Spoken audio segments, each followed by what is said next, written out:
Eu nasci num recanto feliz, bem distante da povoação.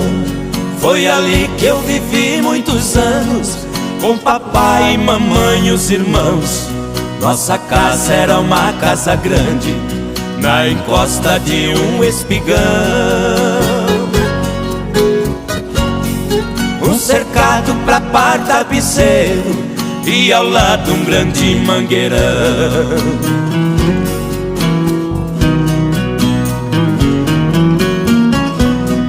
No quintal tinha um forno de lenha e um pomar onde as aves cantavam, um coberto pra guardar o pilão.